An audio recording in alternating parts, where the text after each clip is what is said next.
All right, well, let's get this meeting started. So welcome everybody. My name is Adrian Cotter, he, him. I am one of three on the agenda committee of the Community Coalition, along with Myra Redmond and John Bowers, who couldn't make it tonight.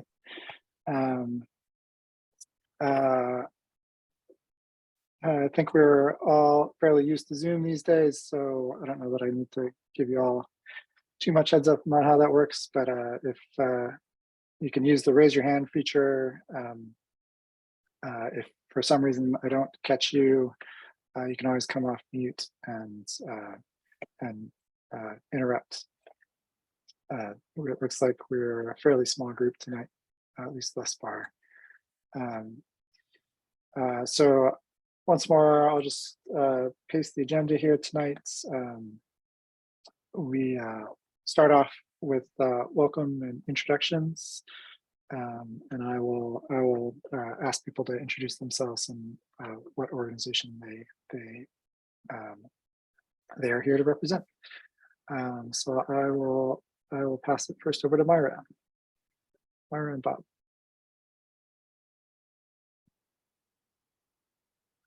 You need to unmute though. Myra, you need to unmute, sorry.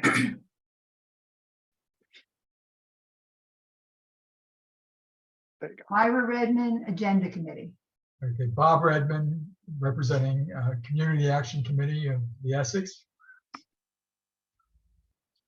Mandolin.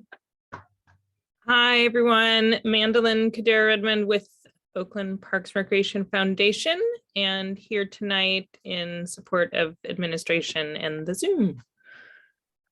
Thank you. Josiah.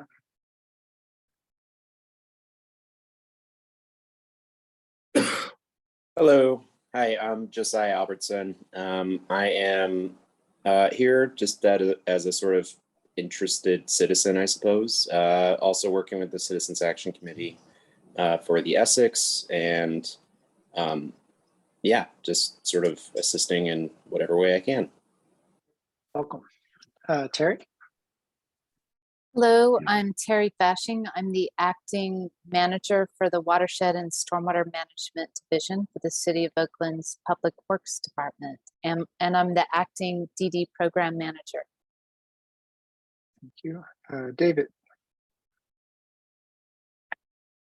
Hello, I'm David Wofford, and I'm here representing the Rotary Nature Center Friends and my neighbors here in the East Lake neighborhood. And I hope to again join you visually soon.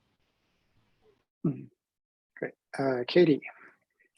Hi, I'm Katie Noonan, and I'm with the Rotary Nature Center Friends and also representing Lake Merritt Institute tonight. Bill. Bill Threlfall with Waterfront Action and citizen of Oakland. Dee. Hi, good evening. Dee Rosario, East Bay Regional Park District. I also live in Oakland. Mike Perlmutter. Mike Perlmutter with City of Oakland Watershed Program. I work with Terry and also coordinate with Mandolin and Adrian in the Agenda Committee on this project. Rick. Rick Rickard, Bike East Bay, and I occasionally help out Dee on the Park District side. Catherine. Hi, I haven't been to a meeting for a long time. Old friend of James Van, used to come, but I wanted to say I saw Joel Peters at the Rockridge Trader Joe's last week. He's splitting his time now between Nevada City and Oakland. Well, welcome back. Thanks. Sandy. Sandy, you're on mute. Sorry.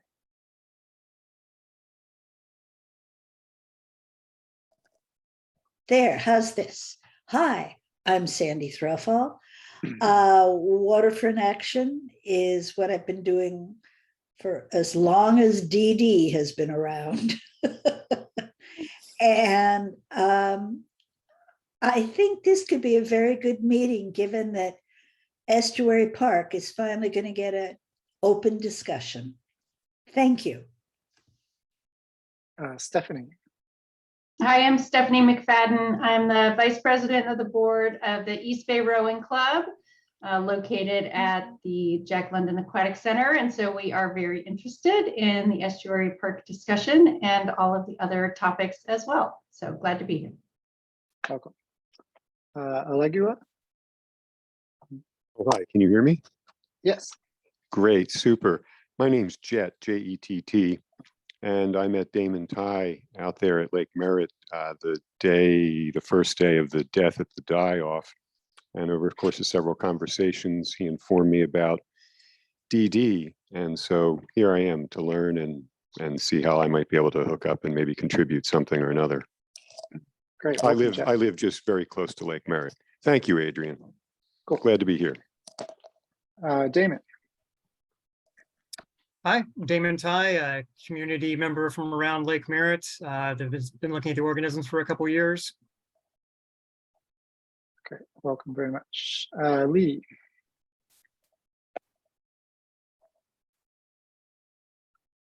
Lee Orek, trying to get off mute, my apologies. No I worries. live on Lake Merritt, so I'm an interested resident and have become concerned over the years about the quality of water in Lake Merritt. And so here, learning and representing those interests. Great. Harvey.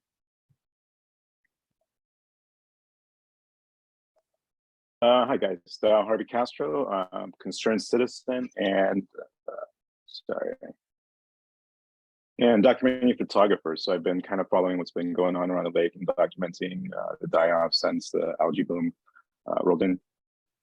Cool, great, welcome. Thank you. Jabari.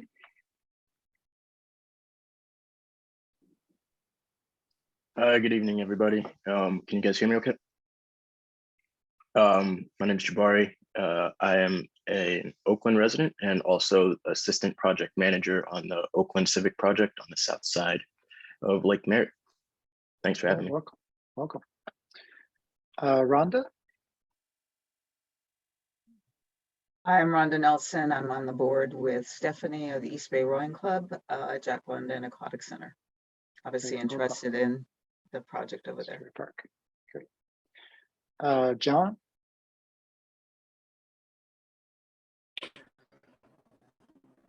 Yeah, hi, my name is John Klein. I'm a longtime Oakland resident. I lived around the lake for a number of years. I now live out at Brooklyn Basin, but I come to the lake regularly. Great. Oh, and I'm with CALM, Coalition of Advocates for Lake Merritt.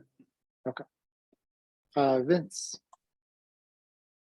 Hey everyone, it's been a while. Like Catherine, I haven't been here in a while. It's good to see everyone again. I'm a resident of Oakland, live along the east side of the lake. I'm also a civil engineer, water resources engineer, so all of this information is helpful. And yeah, that's it. Great, welcome back. Vivian.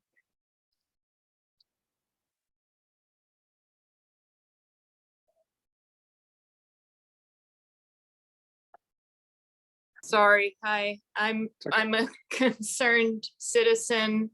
I live in Adams Point, a few blocks away from the lake, and use it recreationally every day. Great, welcome. DM Fraser.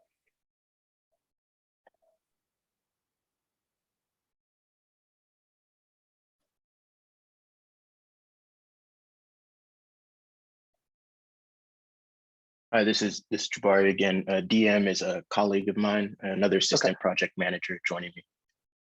Gotcha. Okay. Thanks. No worries. The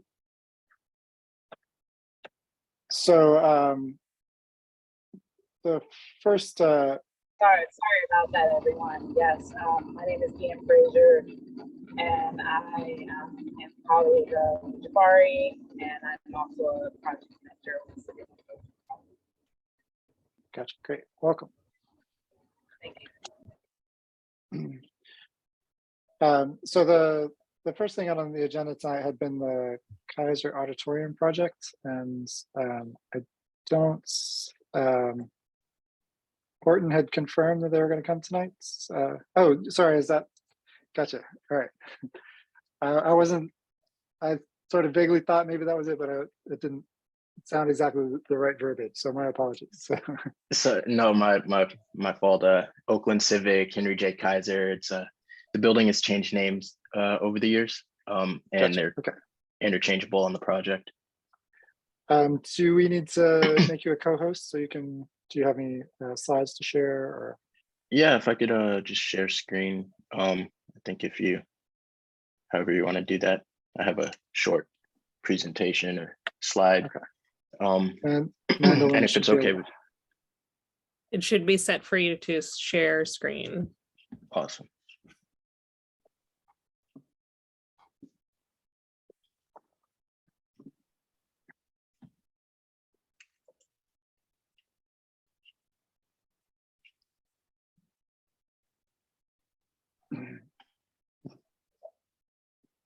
Is everybody able to see this okay? Yeah, looks great. Awesome.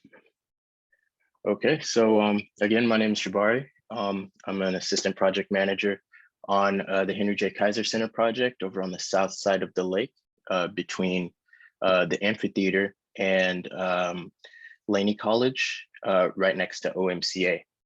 And we are doing, and I'm joined by DM Frazier again, who's joined our team. She has great background in theater management, operations, community outreach, and we are working together along with the team at Orton Development to rehabilitate this this building and bring it back to life and reactivate the south side of Lake Merritt. Excuse me, and forgive me for any, my voice is a bit hoarse. I'm recovering from a cold right now, so feel free to stop me if I go over something too quickly or you don't catch anything. But for those of you who aren't super familiar with the project, I'll just give a kind of quick rundown. The building was built in 1912 and opened in 1915. It was the major conference convention center space of Oakland all the way through its closing in 2005. It is a city-owned building, and it has gone through a number of renovations, hosted a number of very big events, from concerts to speeches, to the Warriors playing there, and the circus. It was the main space of Oakland. It closed in 2005 for operational reasons, and the city has been looking to get developers involved to restore the building. ODI was introduced into the project in 2015, and we went through an entitlement process and began construction in 2021.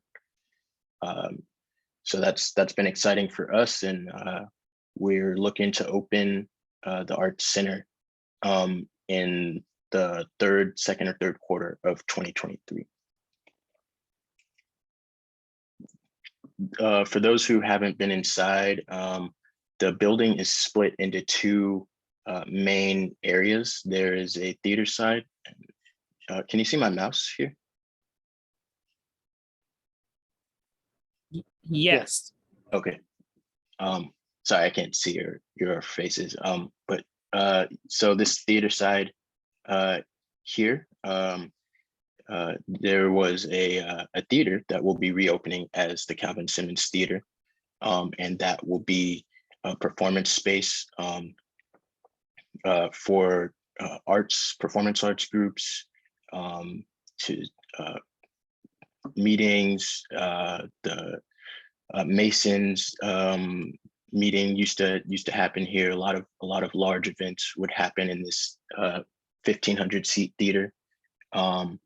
And on the east side of the building here was an arena, and we'll be reopening this arena as a neighborhood for arts and nonprofit groups that are currently being priced out of Oakland. There'll be office space for at below market rates, being offered for a number of groups.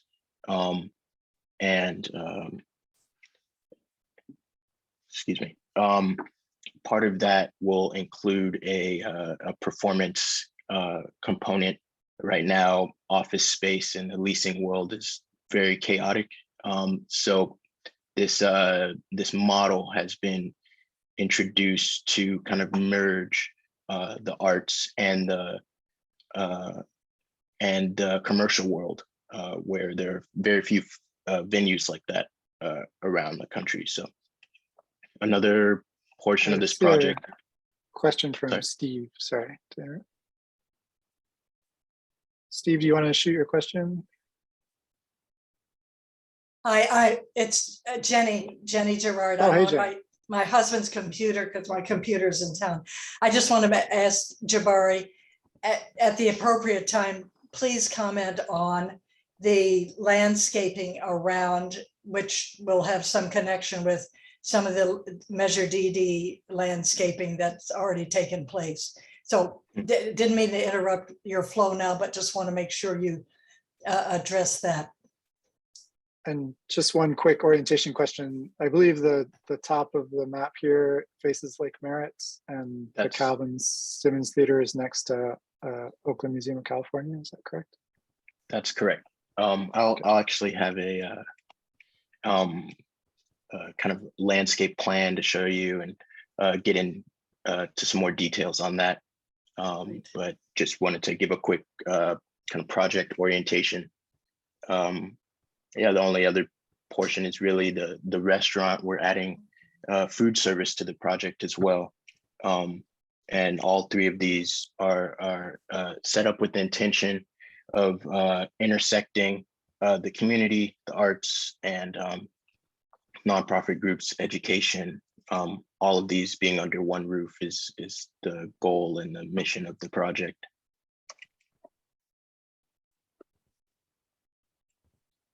Here's some of the spaces that are included on the theater side, and these will all be reservable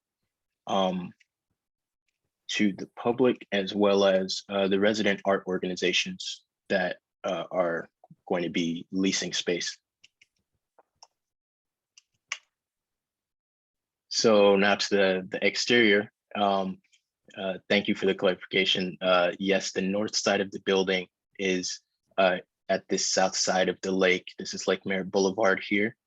The parking lot, if you've driven around Lake Merritt, you may be familiar with this lot, as well as the kind of recesses in the building. We call these the niches. They have a bunch of sculpture artwork along the interior of them. Excuse me, we will be activating, excuse me, sorry about that. We will be activating the parking lot, as well as the space between the theater and OMCA into public space. It will be a multifunctional space. We're really looking to put together an arts and events center that includes not just the interior spaces, but the exterior spaces. The north lot will be multifunctional. So during the business week and business hours, it will mostly function as a lot, but outside of that, it will have the capacity to function as event space for a farmer's market, or food truck days, or concert space, using potentially portable stages, as well as a new exterior deck that will span the front of the building here. And this deck will be at elevated height, so you'll be able to see over the parking lot over to Lake Merritt. That deck will also serve the restaurant here and provide outdoor seating, and connect this lot to the west side of the building here, where we call this the Piazza, Lake Merritt Piazza Plaza. This space currently is a driveway between 10th Street down on the south side of the building and the parking lot. before COVID, this was pretty open and people would, students, particularly for Laney, would drive through here, pass through here. We will be repaving this and redoing this as public space that will be active, particularly during events, and can be reserved for private events like weddings or gatherings, but can also be an extension of events in the parking lot, events in the theater, or events at OMCA. The goal here is really to provide connectivity between the spaces to the south of the building and Lake Merritt. Right now, as many of you know, Lake Merritt BART is somewhat disconnected from Lake Merritt itself. And the addition of this plaza and pathway will help provide orientation and an experience of traveling from BART to the lake, and engaging with the different institutions around, whether that's OMCA, the Oakland Public Library up north, or Laney College. This will include wayfinding, signage, and various history and artifacts to engage people that pass through and experience the history of Oakland, which was very much centered around this Lake Merritt throughout the years. So this will be also multifunctional, loading, passenger loading, staging, loading for events, depending on the location of the events, and parking for bikes. You'll see on this side here, we have electric vehicle chargers planned for installation. And right now, we are in the final stages of really solidifying this plan to be built. We're in the middle of construction right now, and the exterior work is planned, is slated for the end of construction.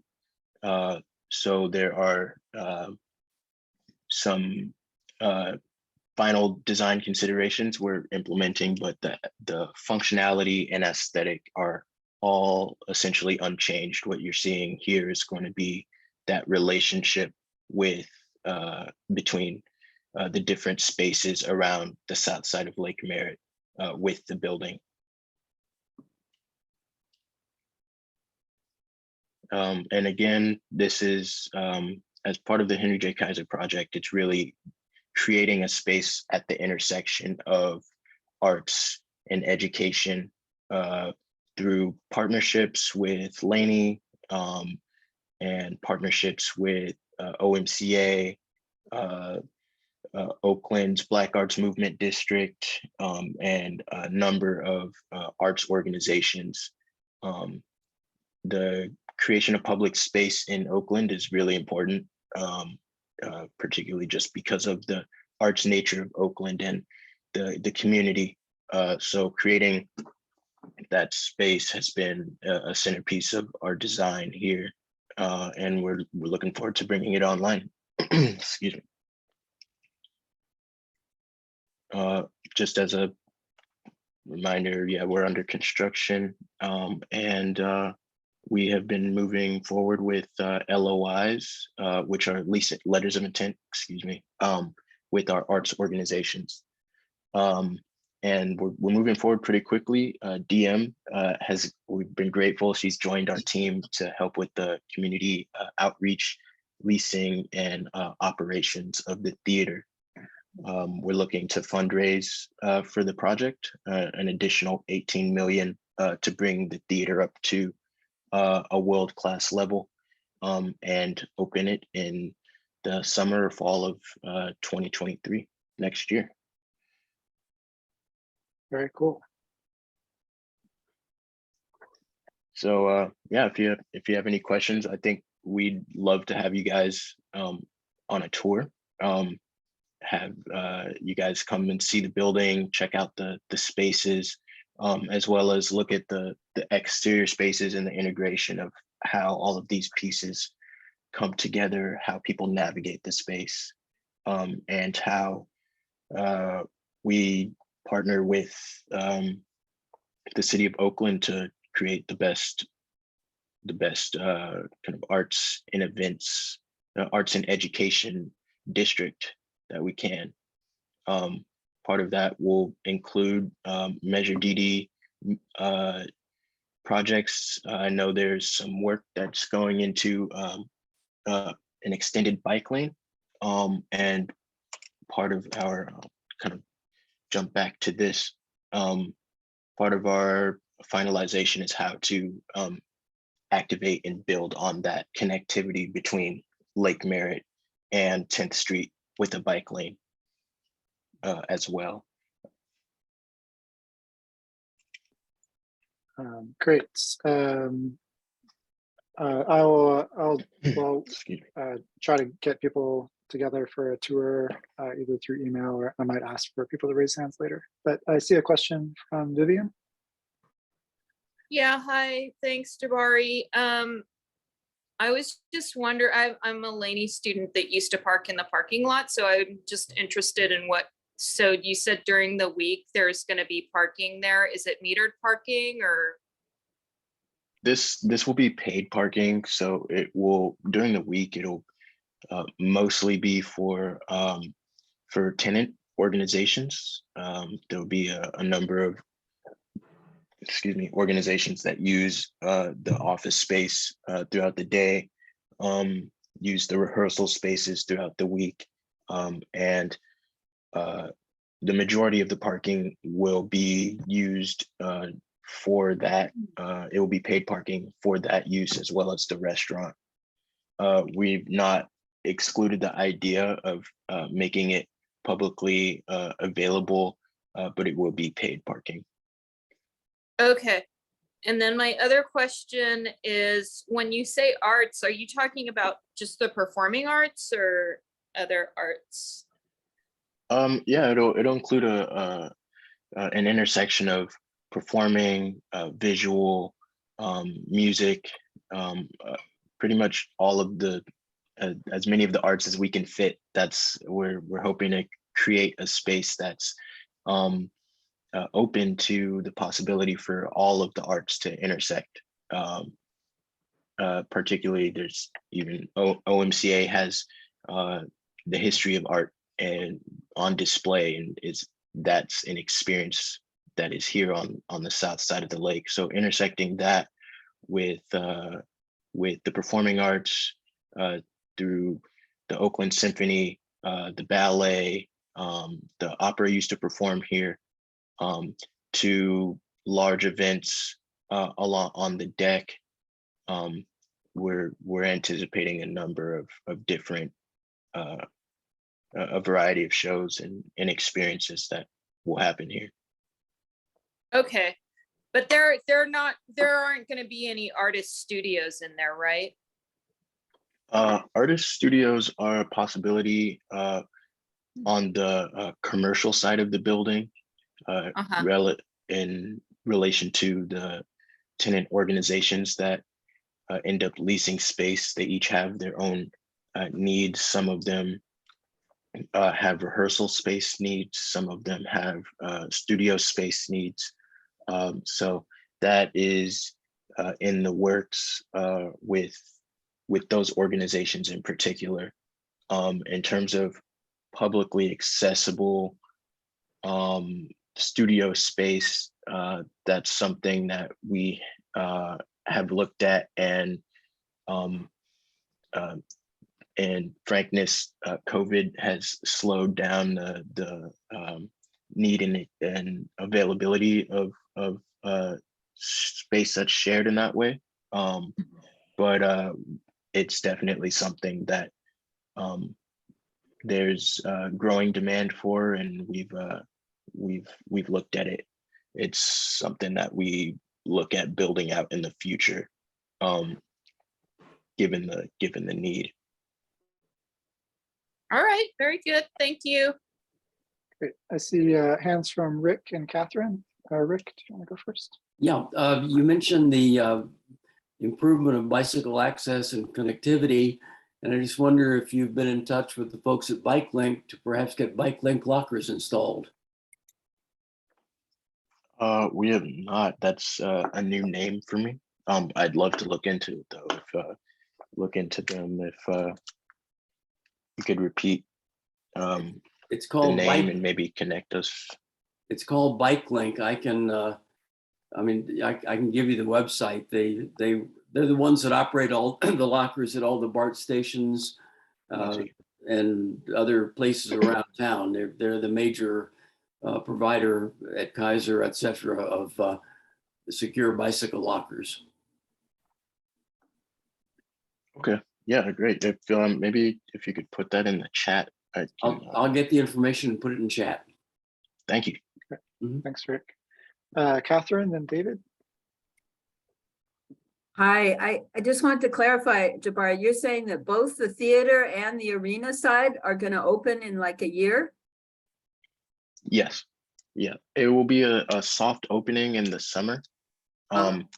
It's we're looking at opening some of the see if I can, some of the smaller ancillary spaces, the ballrooms, Olympic room, the restaurant, and doing kind of dry runs on those as we do the final touches and finish up the theater and the exterior spaces, and then a larger scale opening in the fall. But yes, I hear you. The construction is moving quickly, and a next year opening date sounds very ambitious. But we have confidence that we're gonna make that timing, and we're excited to present it. Okay. Okay. David.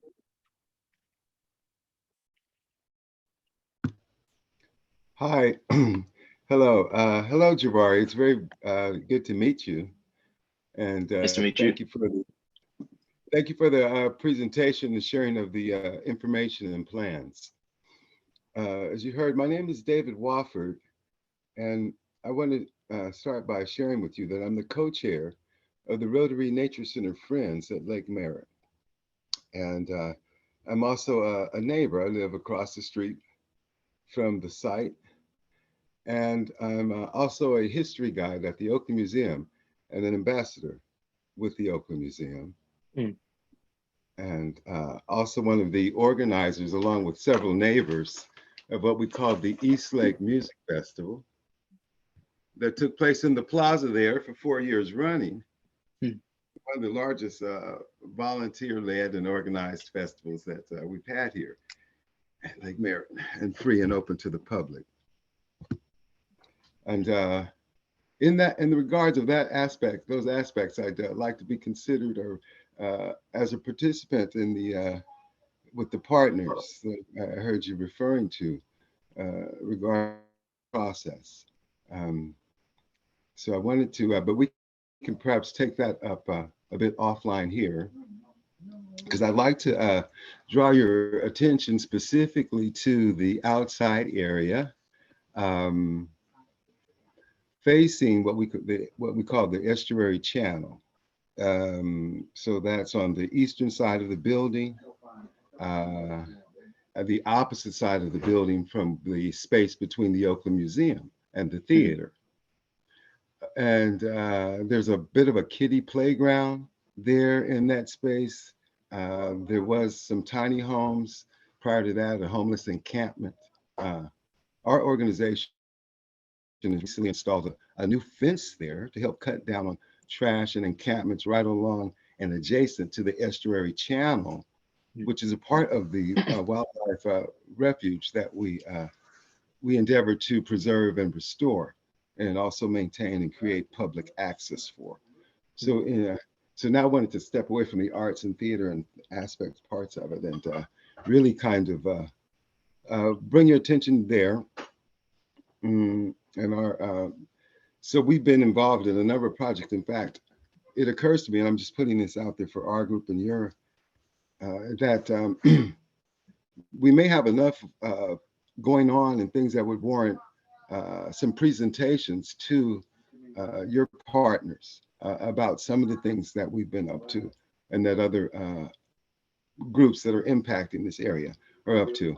Because as I speak about this, and I'll try to draw to a close here, I just want to, you've mentioned education several times as being a key theme of the project. And again, the Rotary Nature Center Friends is involved in designing and developing programming around the science and nature of Lake Merritt. And we'd like to get with you on that.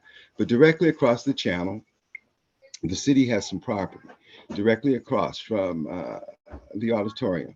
And recently we're engaged in a process of that property being made available to a low-income housing developer named Ebalsi. I don't have any of the Ebalsi representatives here tonight, but I would like to connect you again offline with them because their project is designed to be for very low income people.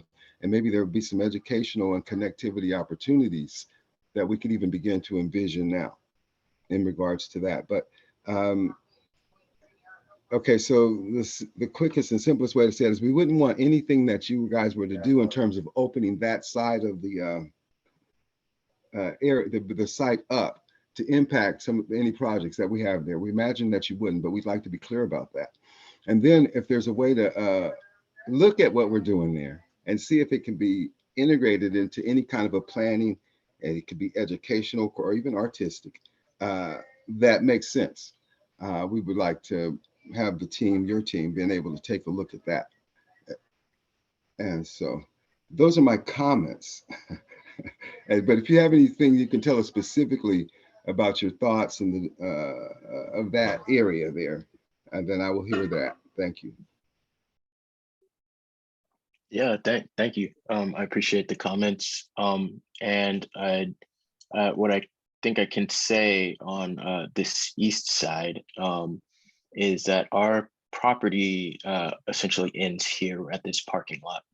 That's the extent of our work around the property line, which is super vague here. Can't really see it, but our work ends here. This is still a city site, a city property, as well as what is deemed as the remainder parcel in the city parcel documents. And Jabari, if I may, yes. give you in the interest of time, give you a more specific example of what I'm looking for. Just two things off the top of my head.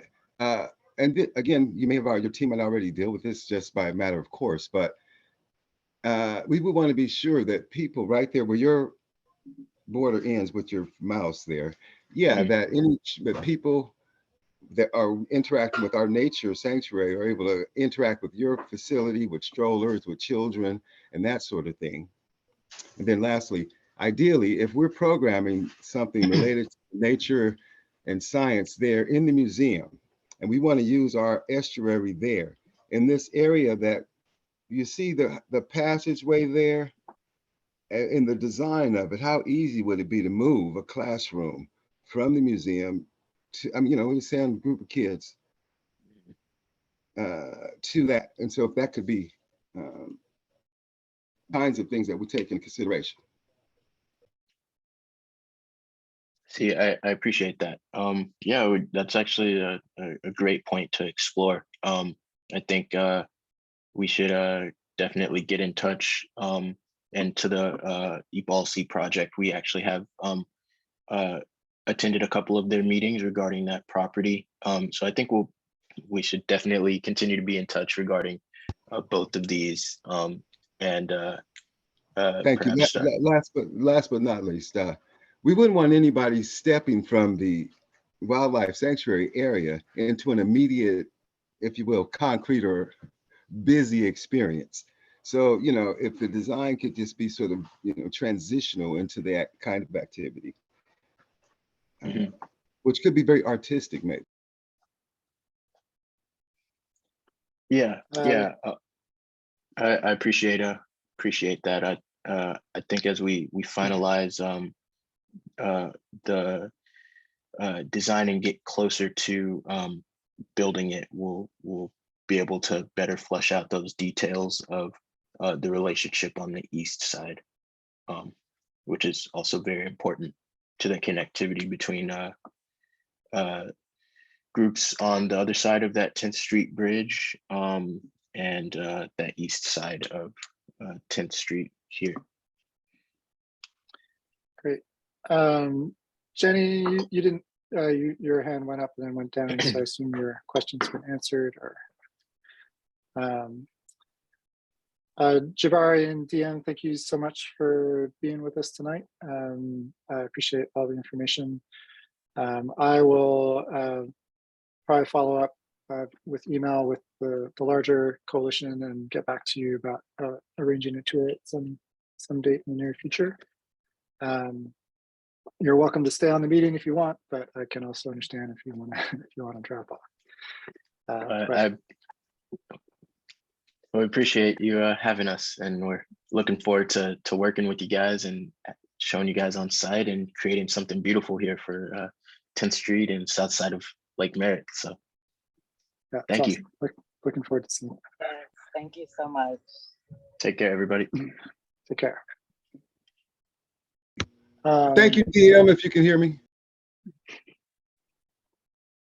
So next on the agenda is the ED program manager's report. So Terry. Sure. Hi, everyone. I'm going to try sharing my screen here. Let's see. Can you see that? Not yet. Oh, not yet. Share. I have to press share. Okay. How's There that? we go. That's good. Yeah. Perfect. Okay. Okay. So I just want to say hi. Thank you so much to the Community Coalition, the DD Community Coalition. Also, thank you for that great presentation.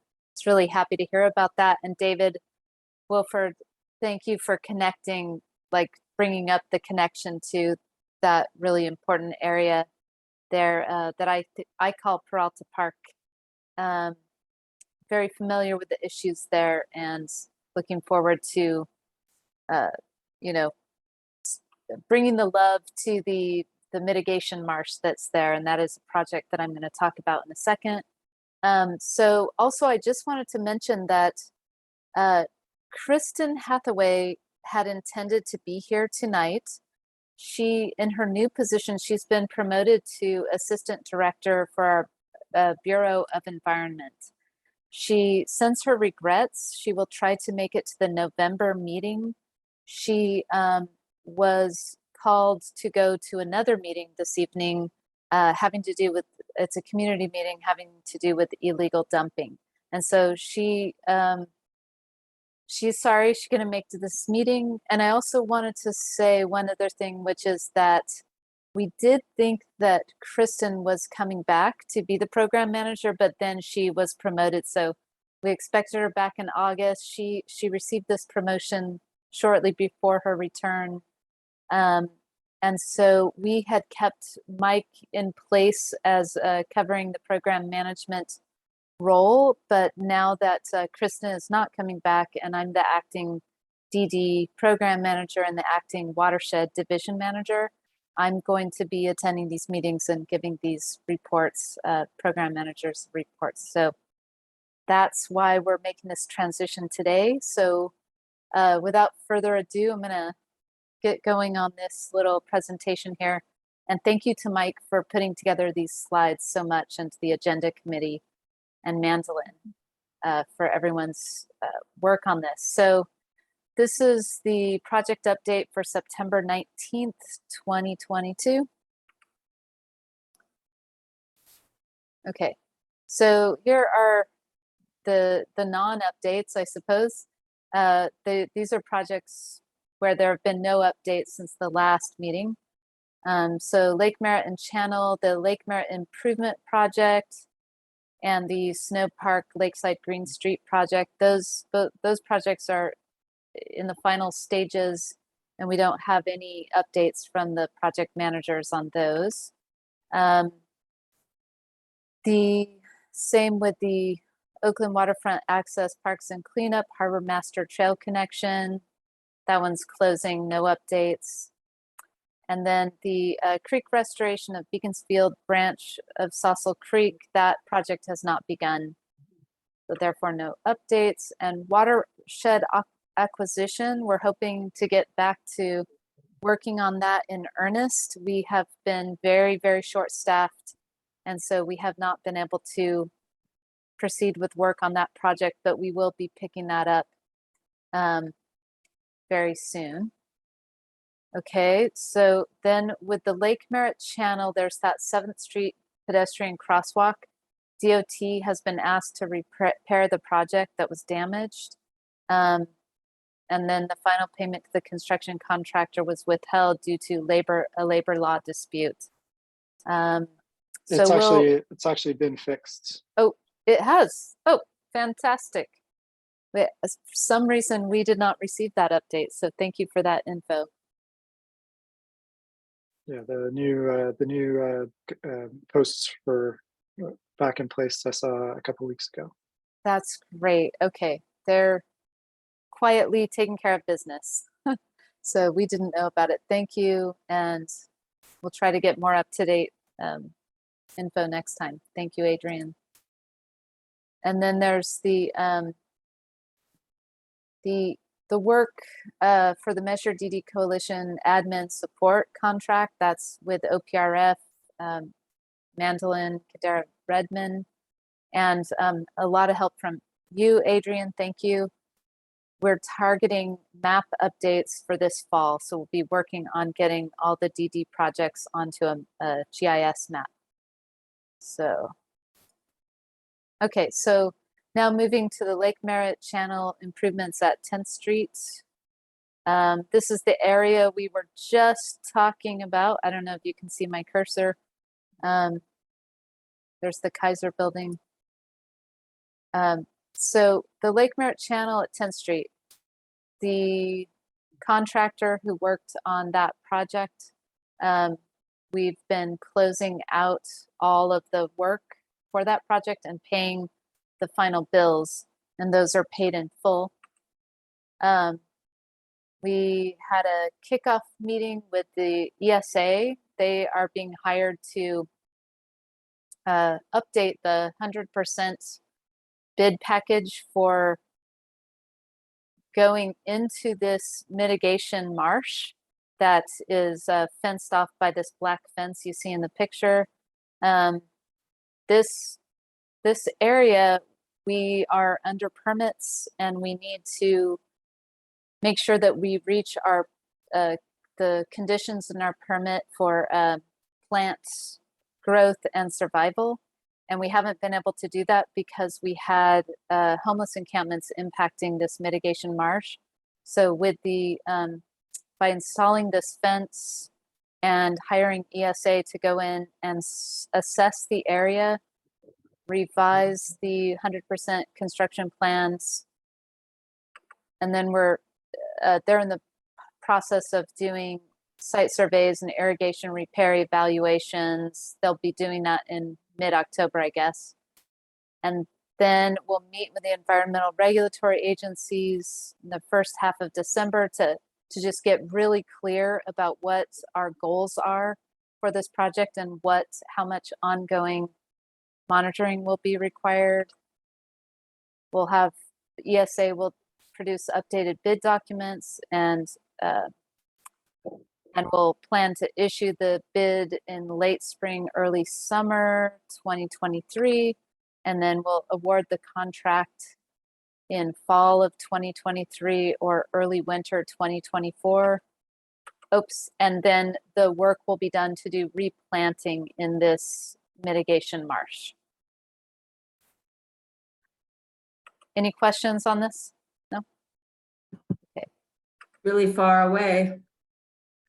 Yes, it is really far away. It takes a very long time for us to make our way through these processes here at the city, but the project manager on this is incredibly efficient, Rebecca Dar. And so I think we're really looking forward to this being done.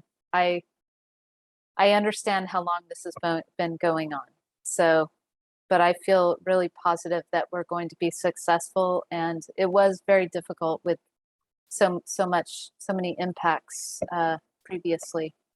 So moving on to the tide gate. So I do see a question from Vivian. Oh, sure. Just really quick, the black fence that was installed, is that permanent?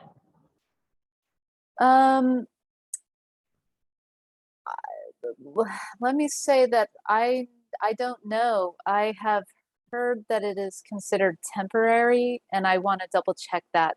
Our intention is to have that up long enough to make sure that the mitigation marsh can be successful, that we can achieve our permit conditions and be released from our regulatory obligation in this particular marsh. So it needs to stay up for at least, I don't know, maybe even 5 years, but let me find out for you. It's really going to depend on what we learn from our regulators. Let me get back to you as to whether that is temporary or permanent. Okay, it looks very permanent. It does. But let me check and see what the true intention is here. Okay. And yeah. Thanks. There are other questions? I have one. Okay. David.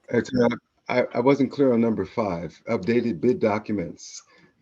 Okay. What are those for specifically? Oh, we're hiring a contractor to go in and replant, because we had so many species die that we need to comply with our permit conditions. We need to plant the area, plant the mitigation marsh. And part of what the consultant is going to do, which is number 3, they'll go in and do updated site surveys to see where we are so that they can update the planting plan. They did have 100% designs ready, and the decision was made several years ago to not proceed because we needed to put the fence up first and address some of the issues, find places for people to be was not right next to the mitigation marsh. So yeah. Katie. Yes, so I'm really excited to see this going forward. As somebody who participated in the early planting of this area, and also coming back to get the to do some trash pickup and whatever. In the interim, I'm really hoping. Well, first of all, I'd like to know if the data is public on the condition of the marsh, that the death of plants, and is that information available to the public? Like, could I see what died? Yeah, you can. And the other thing is that I'm hoping that we could request that that ultimately that citizens be allowed to help out with the planting and maintenance in this area, because it was such a wonderful experience. Because say that last phrase one more time. With the planting, because would be involved, because it was such a wonderful experience. Okay. Felt like such a loss when we had to close it off and it was declared, Yeah. So absolutely, and I mean, we can arrange for volunteers to do work out there at any time, right? We could make access available to, say, some sort of a volunteer event. I don't see why we couldn't do that. I think Rebecca Dar organized a cleanup in there, right, kind of recently. And really, we, maybe coordinating with our Adopt a Spot program would be ideal for that sort of thing. The Weed Warriors had a foundational, role in doing this, and I know. I was out there with my child helping out with Weed Warriors in this very marsh. I know exactly what you mean. So, and I appreciate it. And I know Jenny Gerard's been really involved. And yeah, that sounds good. Yeah, we have reports. They're several years old now, but I can share those reports for for like the last report of where we did an analysis of the plant death, and we based the original planting plan on that last assessment done by ESA, and then we had to pause this project. Now they will go out again in mid-October doing the site surveys, so maybe that'd be the best information to see once we have that together, because that's going to be the basis for putting the planting plan, the final planting plan together. That then will take some time to get to, but that's contracting does take a long time at the city. Yes, Bill. Carrie, what can you tell us about the funding source for all of the remediation detailed in 1 through 6? We are using remainder funds from Lake Merritt Channel at 10th Street, or from the Lake Merritt to Estuary connection category. Forgive me if I'm saying this incorrectly. I haven't perfectly memorized all of the funding categories, but it is the Lake Merritt Channel to the Estuary funding category, and there are remainder funds, and we are using those. Also, there's some remainder funds in the 12th Street Bridge project. Those funds were used for the fence. And then there's funding in the Lake Merritt to Estuary Connect project, and we are applying those to this wet or mitigation marsh remediation. Thank you. Okay, so shall we move on to the next project? All right, I'm going to move on. Okay, so And just cognizant of time, we're fairly far behind my okay, my let me original speed up. schedule. Thank you. So the tight gate operations guidance for the 7th Street flood control facility, this will be discussed in November meeting. And I am becoming very informed about this project, and we will be able to have a good discussion about this in November. I'm going to move on. So this is I'm sorry, these words are, I don't know how to make this go away. Could I close that? There we go. Oakland waterfront access, parks and cleanup updates. So for Estuary Park, William Threlfall will give an update on this later on in the meeting. The Crowley Trail, formerly known as Brooklyn Basin Interim Trail, that is an East Bay Regional Park District project. They're working with the Port of Oakland to develop this 0.1 mile trail. It's in the early design phase. Original DD funding was set aside for use by the district to build a permanent trail in this location, and they estimate construction in 2024. Bill. Bill, do you have a new question or your hand's still up? I think his hand's still up. Okay, got it.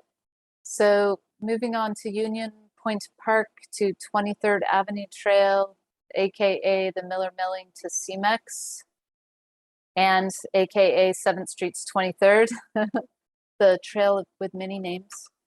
So this one, we gained access to conduct geotechnical borings, topo survey, and environmental site assessment. That work is in progress and to be completed by the end of September. We are really happy about gaining this access. So now this just shows where this trail would be. So if you can see this blue line that runs along these 3 different properties.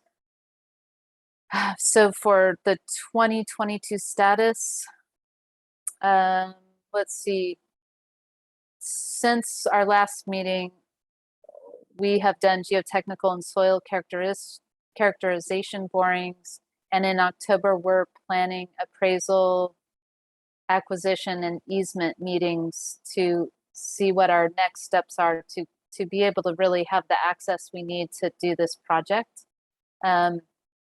And then let's see.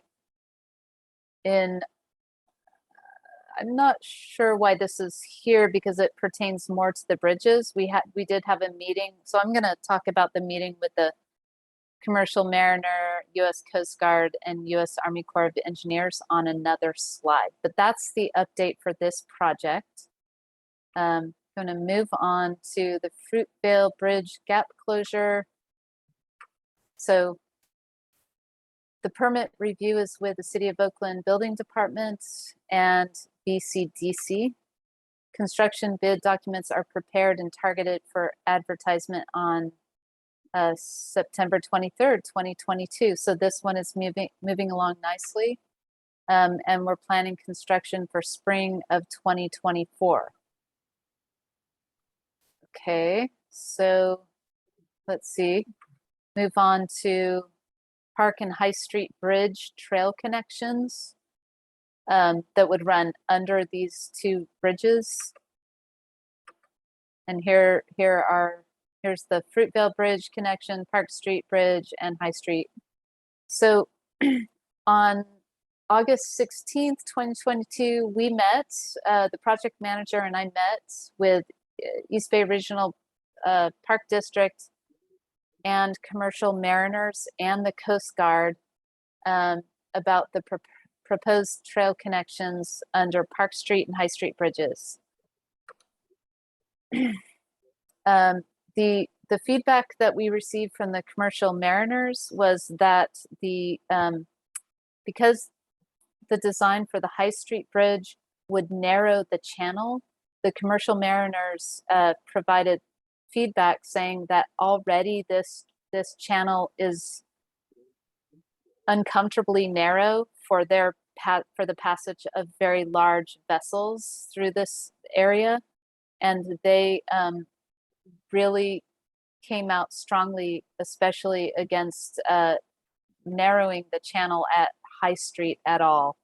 And they made a very good case for it when large vessels are going through there. They are dealing with the waves, the wind, other traffic that doesn't always follow the rules. And so the city is concurring with the East Bay Regional Park District that for the High Street Bridge connection, the conditions are going to be too difficult for safe navigation, and we are advising against this project. And so therefore, East Bay Regional Park District has stated that they will pursue an overland connection at High Street. For the Park Street Bridge Trail connection, this still remains a possibility. The Park Street Bridge Trail connection really does depend on us being successful. I'm going to just go back. Oh gosh, next time I'll make these things closer, but I just wanted to show, okay, I can show it in this picture, so pardon me.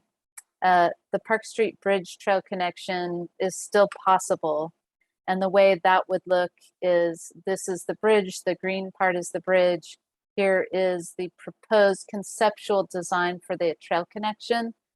The landing on the north side of this connection really depends on the 7th to 23rd Streets trail connection, which is still really going to be a difficult project because of access to private property. But we're continuing to work on these things, and we do think that we could be permitted by the Coast Guard to narrow the channel in this location because it's a wider space for vessels to pass through. And this just shows the conceptual elevation. So the passage would be narrowed a bit right in the location where you see this 93.5. So I don't want to take much time on this. I'm going to try to move more quickly. Creek and waterway restoration. So the Cortland Creek project is moving along nicely. That project will restore about 950 feet of open creek to improve habitat and water quality, reduce trash and illegal dumping, and repair steep and eroding creek banks, and provide more accessible park and natural area. So we're requesting additional funding from Department of Water Resources to cover additional project costs for the ADA trail, accessible trail, and other costs that are higher than estimated due to inflation. Also, this is a slide on the permits. This shows the bifurcation structure that is actually owned by the flood control district. There's a little parcel here that's owned by the district. Let's see. The proposed change is to add a 6-inch concrete lip on top of the culvert apron to effectively keep more low flows in the creek channel. And this would mean that the water level in the creek would need to be 6 inches higher before the water would go into the district's culvert. So what that means is that in higher flows, the water is diverted into the culvert where you see this arrow that says diverted, and it goes off into the storm drain system. We want there to be more water that makes its way to the downstream sections of the creek. And so we have, we have verbal agreement from the district that we can do this, and we need to enter into a formal legal agreement with them to release their liability. But our calculations show that this would not cause any downstream flooding, but it would be good for habitat downstream. So also our outside agency permit applications were submitted. We're pursuing, and like I said, we're pursuing an agreement with the flood control district for this minor change to their bifurcation structure. We submitted a creek protection permit. We have our tree removal permit application will be submitted in September 2022. We had to revise it a bit, revise our earlier submittal a bit. We are going to release an RFP to on-call contractors to have the tree removal work done sooner before nesting season. So we are rushing to get those plans complete so that we can try to hire an on-call construction contractor to do tree removal in January, February. Let's see. We're also going to release requests for proposals for our construction contract for the whole project. We're going to attempt to release that in November, December 2022, so that we can have the work commence next summer. It takes a really long time to obtain a construction contract. So we're feeling like this is a very tight timeline, and we're going to do the best we can with it. We're at draft 95% designs, just about. We're looking to receive those in October. So sorry, I'm going to zip through these a bit. If anyone wants me to go back, let me know. Gleneco Creek, we have not been able to work too much on this, but this is a little bit similar to Cortland Creek, restoring about 1,000 feet of open creek channel, going to stabilize creek banks, restore native vegetation, and enhance the park. We've completed initial data gathering, and we've finalized our public engagement plan and our ADA and public access report. We're hoping to start with the public stakeholder meetings more likely in October, since September's basically over. We have, funding sought. I'm not sure what that means, so I'm going to ask my project manager about that. To my knowledge, we have not applied for any grants, but we are keeping our eye out for that, and we'll be pursuing funding opportunities. So that's it. Great. Thank you, Terry. Rick? Yes, thank you, Adrian. Terry, thank you for a very thorough report. I'd like to go back just for a moment to the Bay Trail issues. In talking about the Miller Milling CMEX outboard motor stretch, you seemed to indicate that we had access to all three of those parcels for testing and so forth. And then later on, you said that we had access problems there. I know that outboard motor has been a problem because of multiple owners and we don't know who to talk to and so forth. Can you clarify a little bit on what's going on there? We did hire a specialty subcontractor through one of our existing contractors to help us gain access to conduct the assessments. That's the first step, and that is I said that access will continue to be a challenge because until we're given permission to have an easement through here, we just think that there will be ongoing negotiations. So it is a positive step that we've been given access for these assessments, and we hope that that's a good sign. But we don't know until we get there. But we are working on strategies to,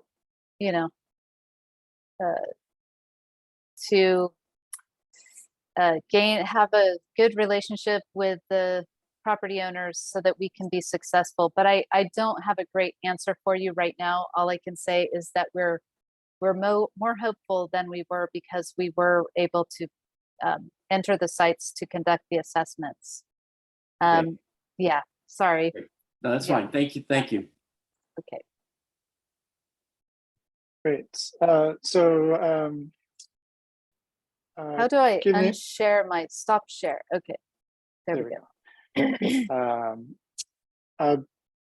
In the interest of time, I really want to make sure we get to Damon and Katie talking about the Lake Merritt's die-off.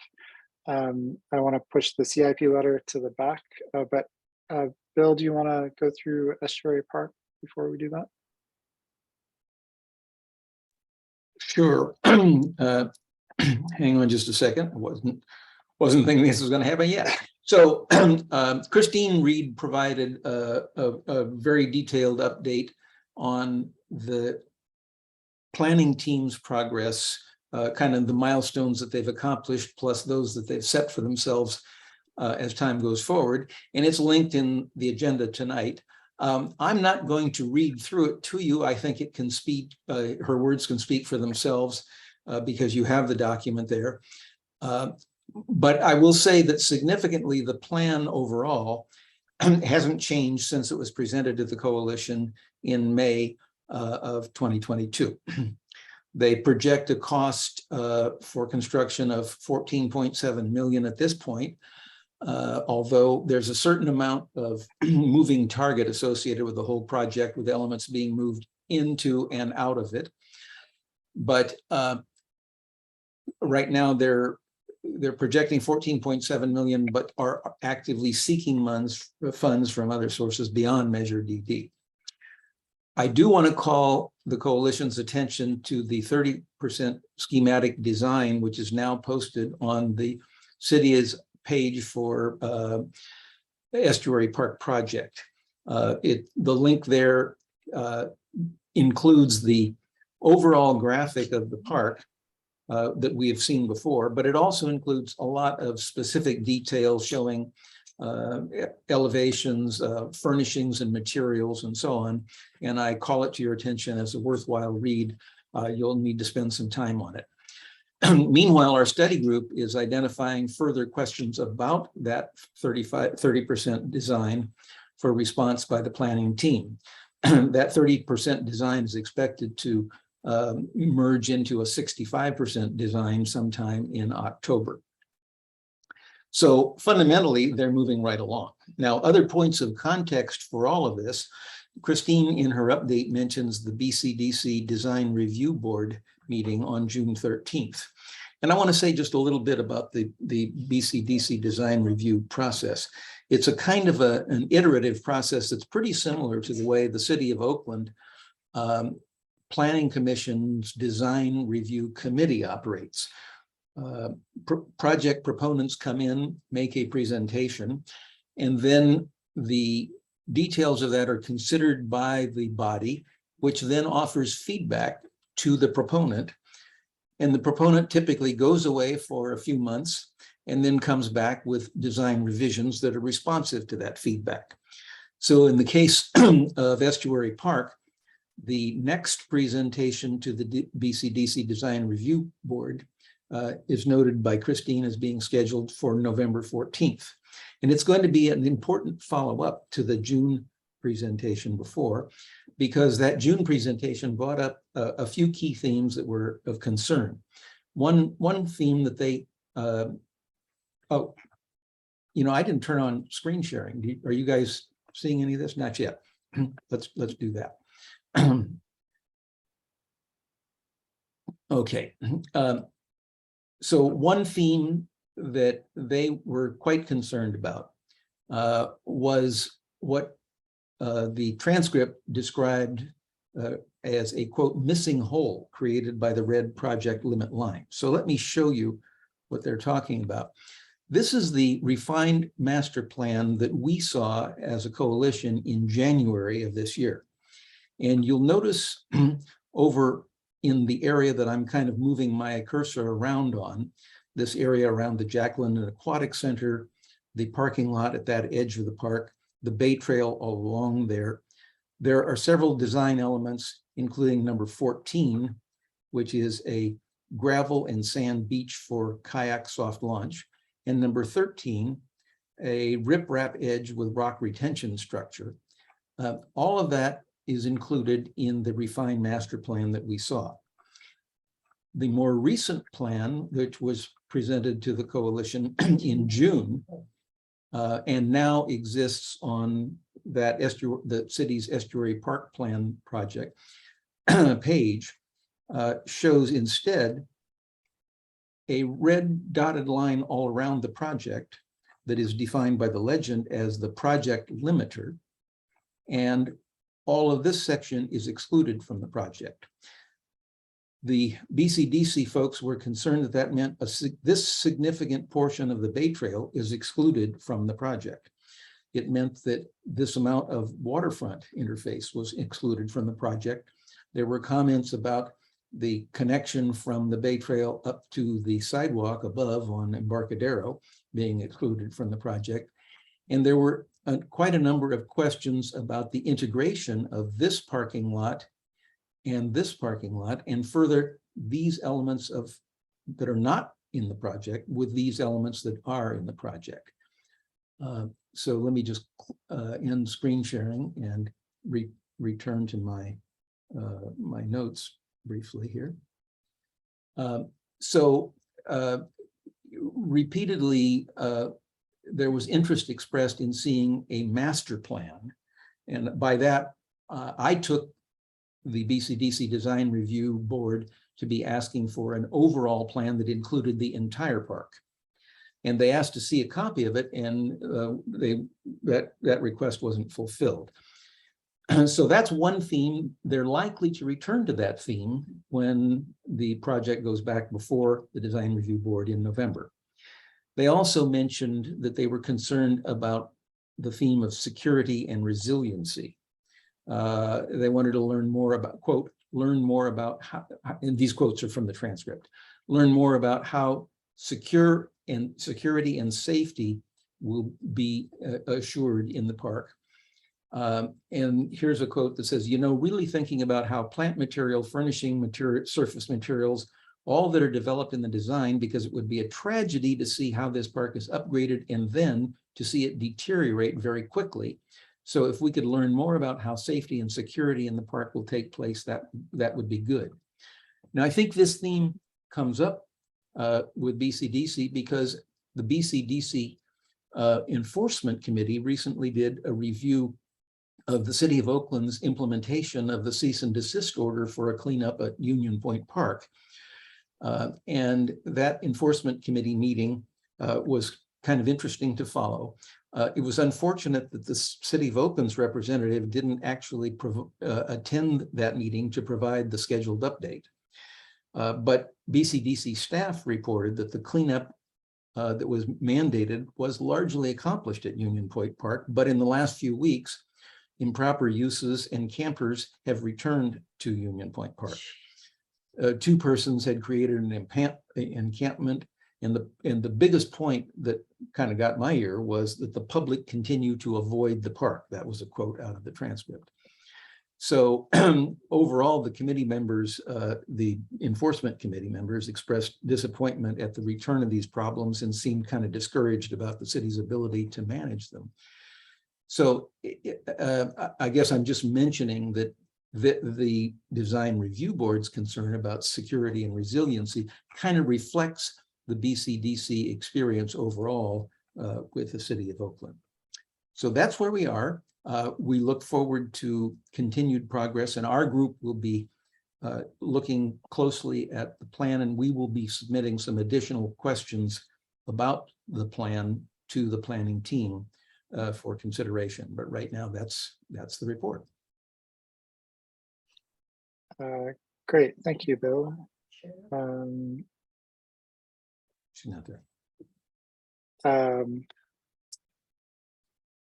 If there are no questions, feel free to reach out to Bill in the future, and or if you want to reach out to the agenda committee, we can connect you with Bill for specific questions on Estuary Park.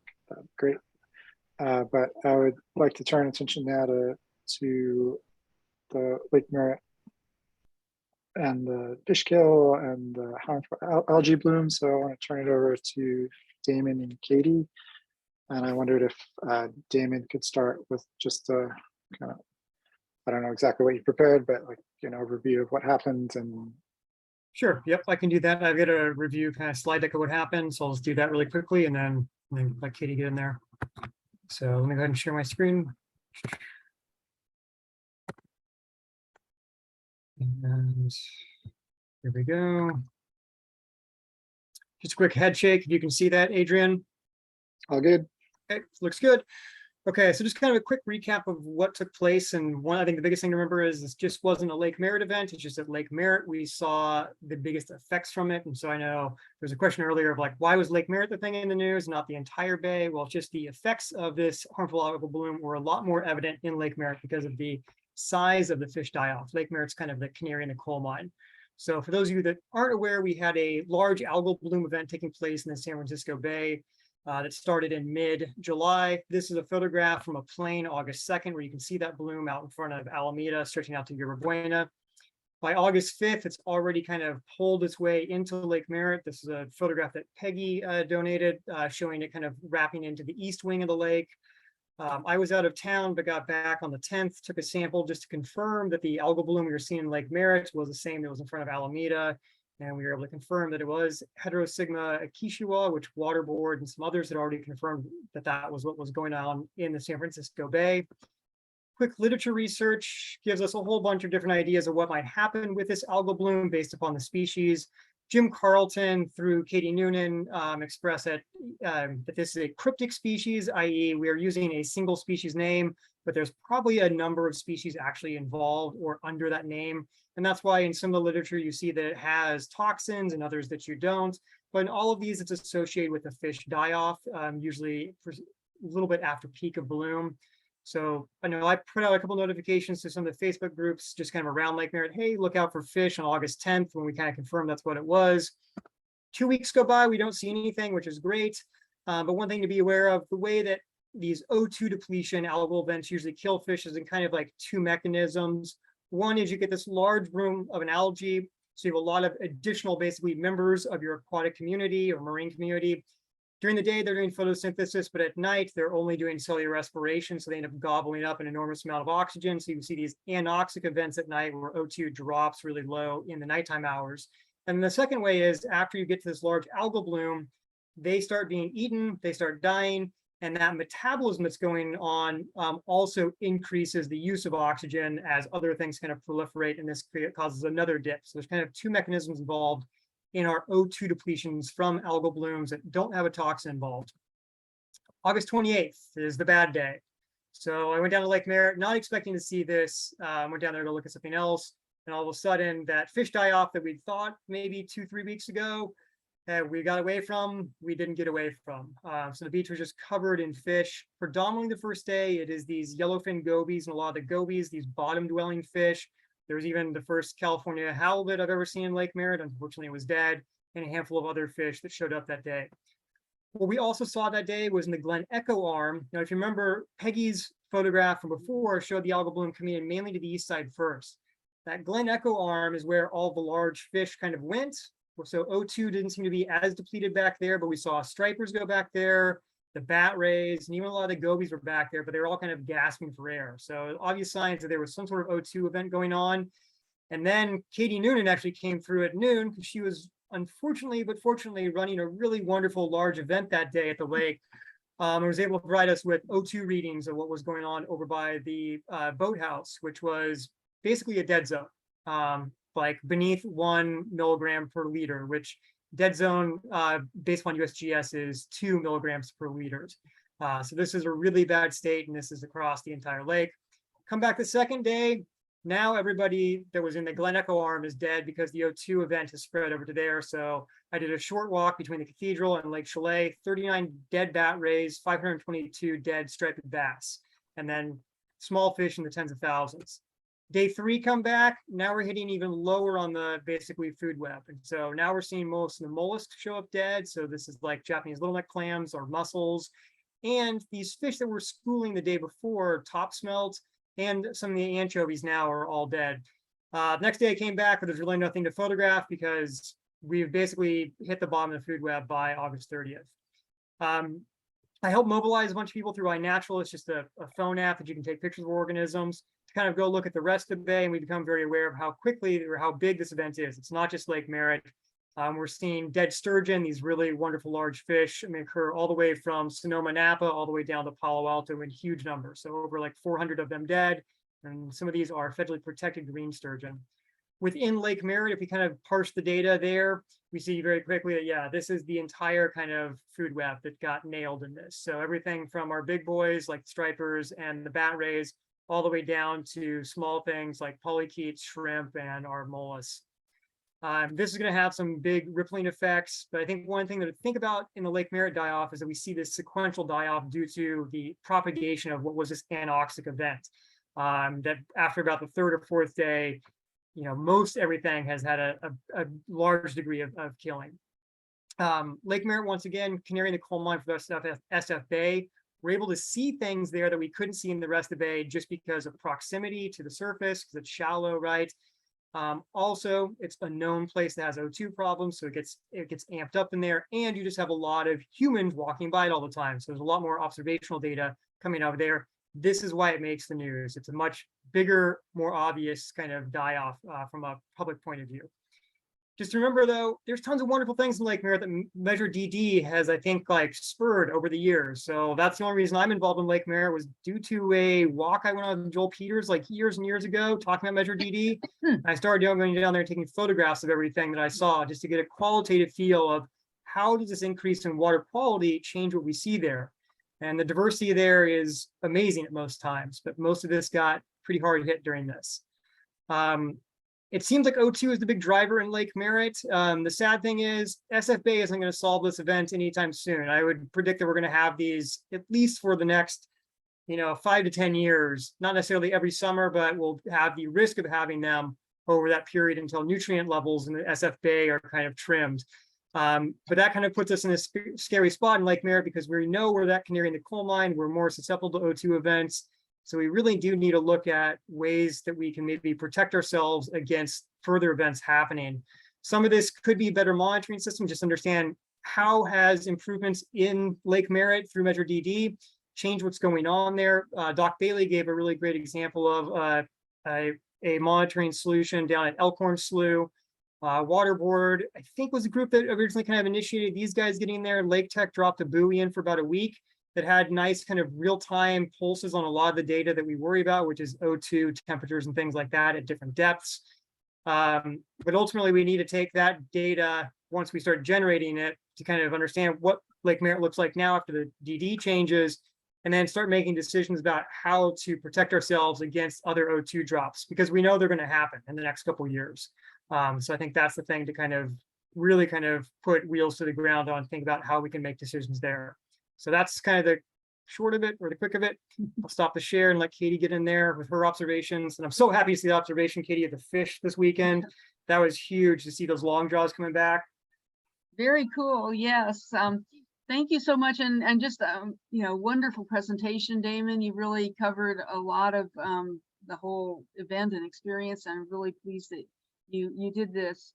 So my interaction with this whole event began actually in July, late July, when I was doing some work with students and we were doing water quality.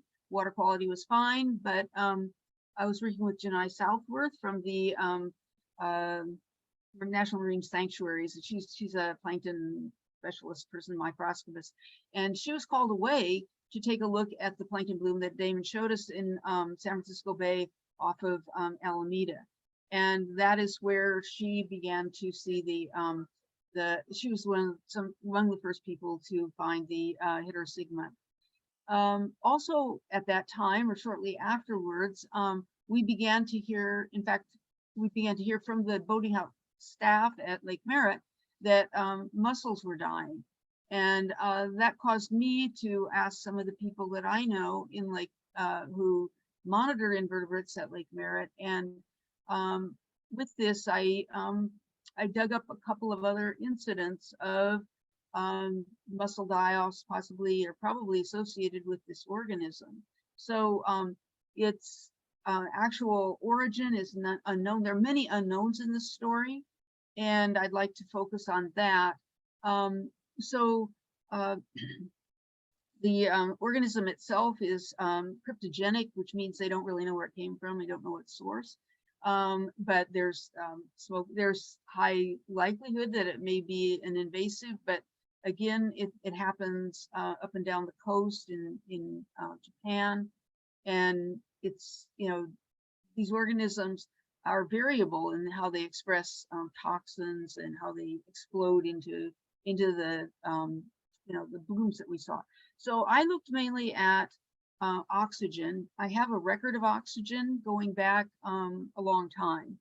And this was clearly an unusual event that we experienced with the oxygen dropping to zero at the top of the water column, right where the water contacts the air and is subject to input from air and photosynthesis if it's happening there. So that was just, this was an extremely unusual event. And I think that Damon has pinpointed a critical need that maybe the Measure DD committee could think about, is that how can we improve our response to these events? And that I'm speaking now with my Lake Merritt Institute hat.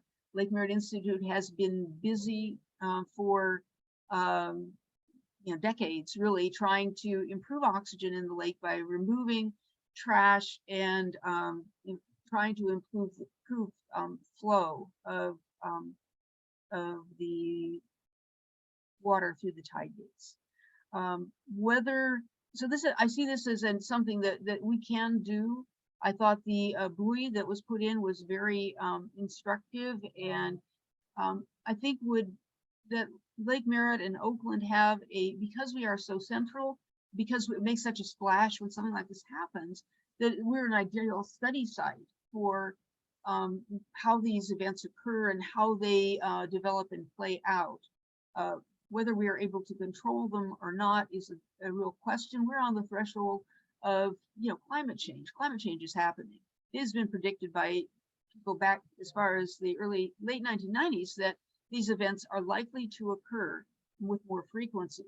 The Bay Estuary is changing, not only with nutrients, but with the light regime, with you know, with a variety of factors that are going to impinge on whether we have these blooms. So I think it's well worth the investment of Oakland in taking a closer look at oxygen and nutrients in our Lake Merritt, because it is just a super example of what everybody is facing.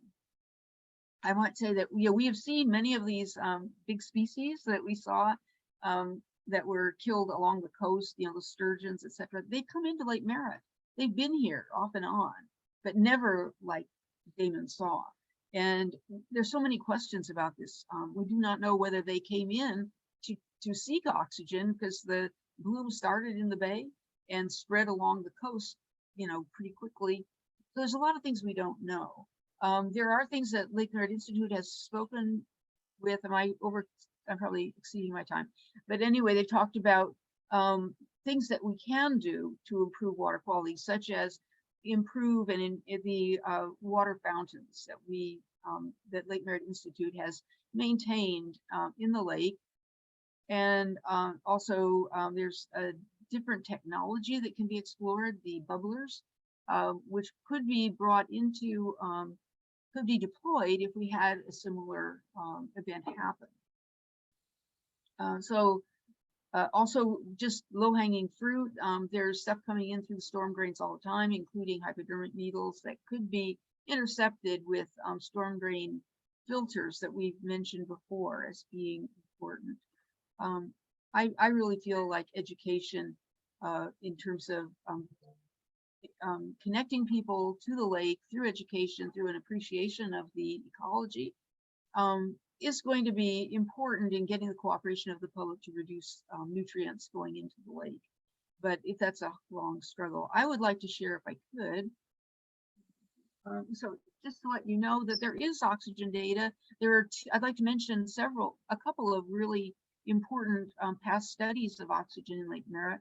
One that was done in the around 2004 by Water Boards by the Swamp program, which had two sensors in two locations, I believe and they sampled for a 2-week period in the early spring and in the late fall. And they saw drops in oxygen similar to what we've been seeing routinely for a long period of time. This is an ongoing problem, that oxygen can get low in the lake. It's also an unstudied event, or unstudied factor as to how serious these are, how long they last, what their ecological impact is. And especially now that the major DD improvements have been enacted, there's a serious need for getting data as to how oxygen in the lake is distributed, and how it's affected by a variety of factors like bathymetry, different regimes of the tide gate functioning. I've heard from the people who operate the tide gates that they've been trying very assiduously to keep the gates open as much as possible. I believe that we have seen that, and they're going to be in a position to share that information in a chart form very soon. That will be really a wonderful thing when that happens. Katie, Yes, please. So Yes. like we're about 10 minutes out. I Yep. see three hands up. Oh, please, yes. So John, David, and Catherine. Mhm. And if we could have a couple of minutes. I'm sure we're going to go over, but if you can try to keep your questions brief, that'd be great. Thank you. So John first. Yeah, hi. So I have a comment. It's actually a secondary we had a fish die-off event, but secondary to that, I observed a bird influx event, which means lots of seagulls, lots of gray pelicans swarming around where all the dead fish were. And so as you were walking along the side of the water, it was the air and the water was full of birds. And so out at Brooklyn Basin, if you've been on the pier at Township Commons, there's that wide open space between the pier and Coast Guard Island. And I just noticed one day that it was full of gray pelicans and seagulls just bobbing up and down there. And this was at the same time period. And that just doesn't happen. And so I didn't, the water is deep there, and I didn't really look into, the dead fish, but I just noticed the large influx of particularly gray pelicans. They're just not there at all. And seagulls, probably 50, 60, I don't know, 100 gray pelicans just out there sitting. And I would imagine they were tracking the fish.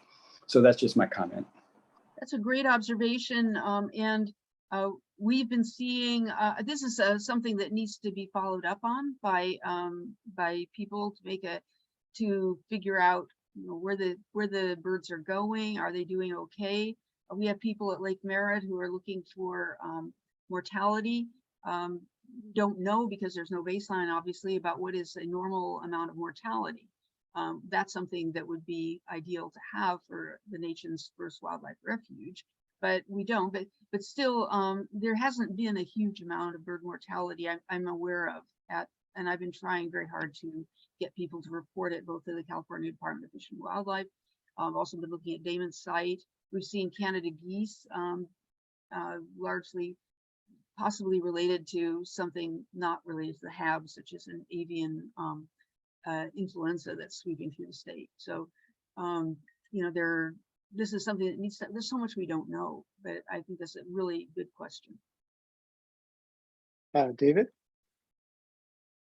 Hi, thank you. Thank you, Katie, and thank you, Damon, for wonderful reports.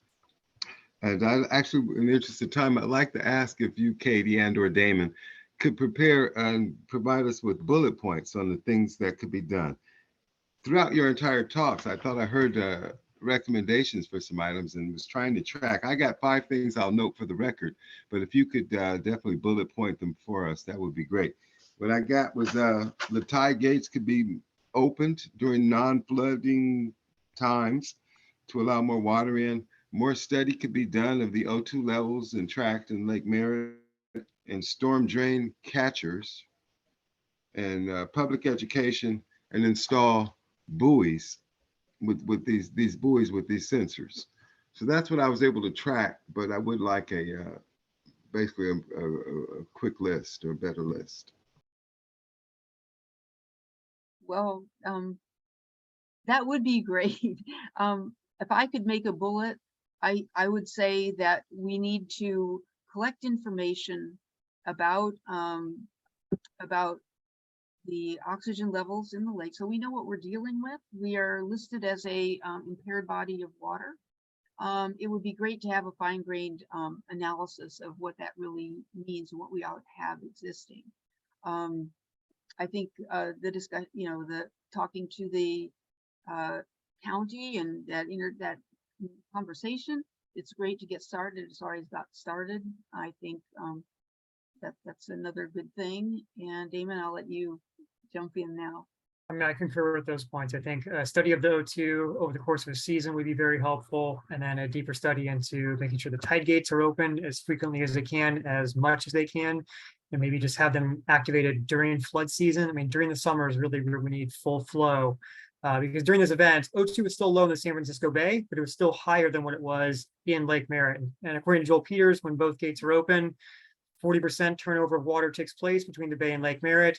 When one gate is closed, we're now down to just a 14% turnover on a tidal change. And so that would have made some degree of help during this event.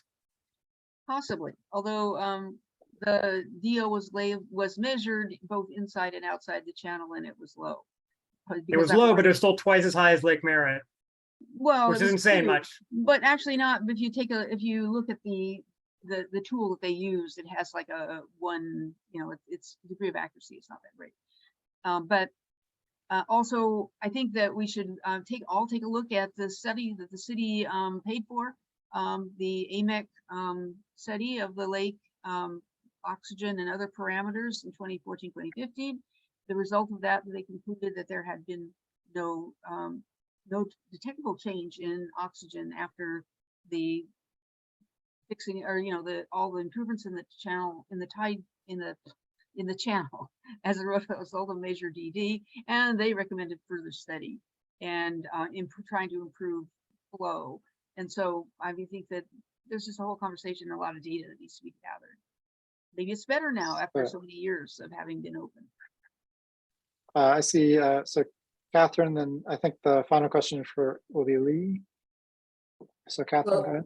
Mine has now already been covered and I mean, I am an amateur, but somebody had raised with me the question about the gates and the role of the county in the management of that flow and what was going on this summer. So. They were open. Okay. Almost all the time. They're doing some construction, they close it during the day and they open it at night. Kind of a positive sign that they have that ability to, you know, to open and shut. Lee? I talked with the engineer responsible for the operation of the dam about a week and a half ago, and a couple of pieces. First, the gates, there are two sets, one on each side of the dam, looking on it broadsided. One of those two gates has been open continuously for weeks and was open all during the event. And in fact, at the moment, the physical doors that would close the gate have been removed for maintenance, once every 30-year maintenance. The second set of gates are closed and have been closed.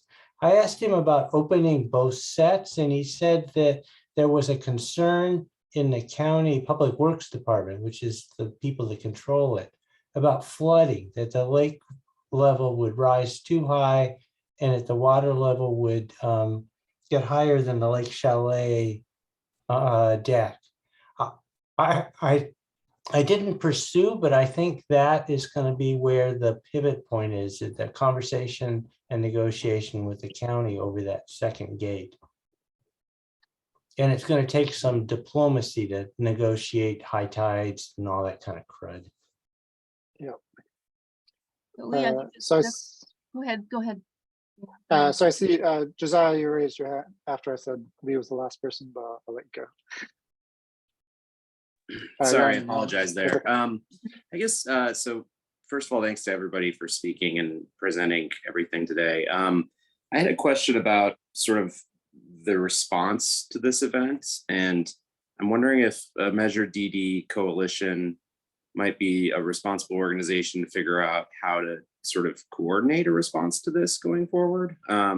It seemed to me like it was a very sudden sort of like emergency event, and they weren't sure who would be the best one to like take care of it or guide it, or like who was going to be the one to call the county and ask them to open the floodgates, or who would be the one to like get out there and get the oxygen sensors done. And I know that's part of an overall plan, but it just seemed to me like something that would be great to sort of focus on in this response.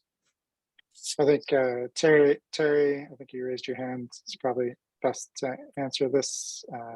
And I want to say just thank you for the cleanup the city did do after the event. Was yes, sorry, not pointing fingers or anything. Just literally saying it would just, I think, be helpful for all of us to know. Absolutely. Thank you for that question. Really important question. Well, for the city's part, as I said, I do manage the watershed and stormwater management division. And so in that capacity, I will be taking the lead to put together an RFP to hire one of our on-call consultants, because we can take care of that pretty quickly, to get started on doing the research needed to ultimately put together somewhat of a Lake Merritt management plan. And so all of the details of that have yet to be determined, but we would have the consultant review past studies, interview and communicate with scientists researching the recent fish kills along the California coast, as well as different groups such as LMI and folks on the Measure DD Coalition. So there will be a public engagement aspect to this project. We'll probably convene a few meetings of what we used to term the Lake Merritt Water Quality Technical Committee.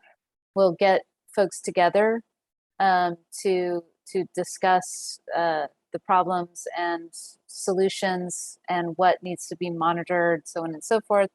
And then the consultant will develop recommendations for monitoring capital improvement projects and maintenance.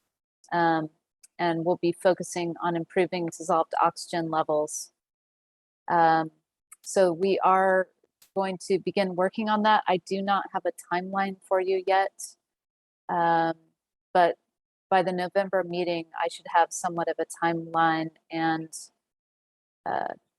you know, be able to explain in more detail what we're planning to do. Great, So, thank you very much. Thanks for the question, Josiah, because I think it is a good one. And that sort of leads me to sort of my final point for this. I think, what should we as the coalition be doing? I think we have some measure of insight and oversight that we could help the city with. I think I don't know if we should be writing letters to California Water Board to sort of talk about some of the larger issues that impact us, because we're not just a lake, we are part of the larger bay. So how do we address those larger questions? Or what is our say? What is our part in that? And I don't know that we can get an answer to that tonight, but Katie and Damon, if you have suggestions, I would welcome them. Adrian, I'd like to say something that I think might be clarifying for me, at least. So my understanding of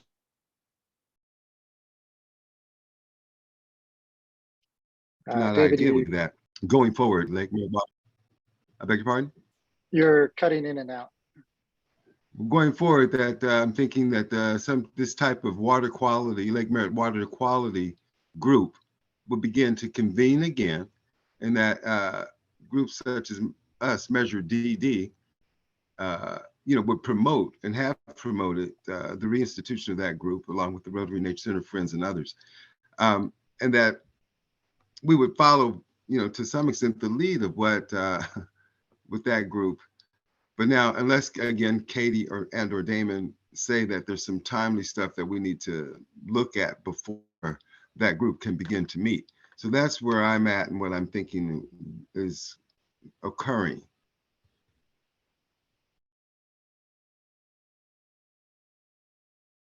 That makes sense to me. I think that's a great idea, and there's a lot that can come out of this, just to kind of shape and to figure out what needs to be done. Thank you so much, Terry, for thinking about this. It's a wonderful idea. Right, and I will say that our plan is not to reconvene the Lake Merritt Water Quality Technical Committee on a long-term basis, but we do want to organize some meetings to inform this project that I described.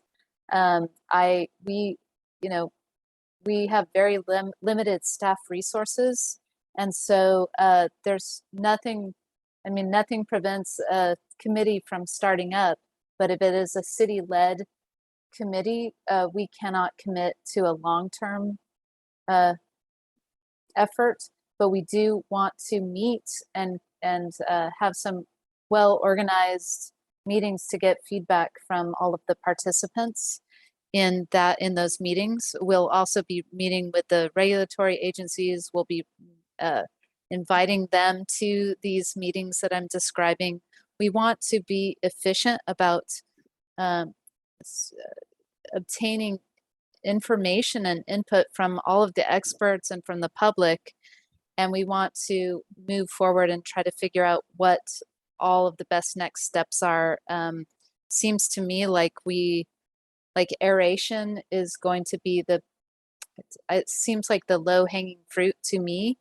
And as you all have mentioned, we need to sort out what's possible with regard to the tide gates and their operation. And we will be meeting with the district as well and reaching out to them. Yeah, I guess that's all I'll say. Great. Thank you. So we are past the hour. There was three additional points on the agenda. If you need if people can stay on, that'd be great. If you need to drop off, I can totally understand. Damon and Katie, I really appreciate you showing up tonight to talk about this this event.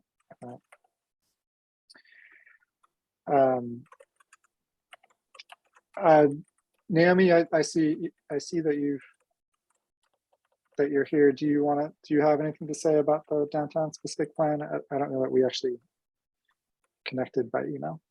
I can do this very quickly. I just came from the downtown specific plan meeting, which is why I wasn't here earlier, but I'm glad I got here in time to hear about the lake. And I will be extremely brief. I think that the main point where the downtown specific plan affects the lake is on the west side, of course. There are some issues about increasing zoned heights that have me and James Van, who couldn't take another meeting, very concerned, including upzoning the fire alarm site to 95 feet. I will point out that putting tall buildings on the west side of the lake changes the airflow for people who boat in the lake, for the water and birds. And that was zoned fairly recently at 45 feet, I think. Some people say lower than that, but anyhow, lower. And that was in the Lake Merritt BART Station specific plan context, the area plan. And so James and I have been advocating to return that to its current zoning, or to keep it at its current zoning, not allow that increase. And there are a few other zoning issues like that. But we heard tonight that the zoning update committee, which is where it's going to the next public meeting, has been postponed. And so there is time to weigh in. And I think that in the interest of time, I will suggest that people who are interested in the downtown specific plan, I'll put my email in the chat, and I'll put, and I'll suggest that you contact me and I'll give you a bunch of links. Tonight's meeting was recorded. It was rather sparsely attended because, like me and like many other people, nobody had power at the beginning of the meeting. Or not nobody, but 5,000 houses were out. So it was a little sparsely attended, and if anyone is interested, please contact me and I'll hook you up. Thank you.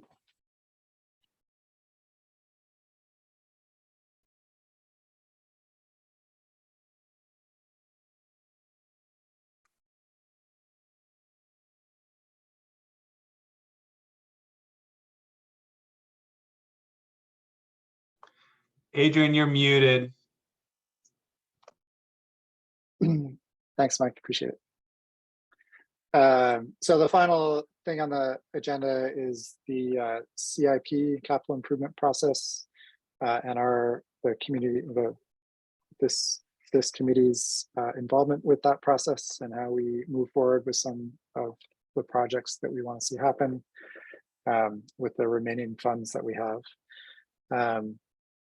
We've been sort of back and forth on this for almost 3 years now about how to move forward with these projects. We actually submitted one set of projects a couple of years ago, but that actually did not make it into the system.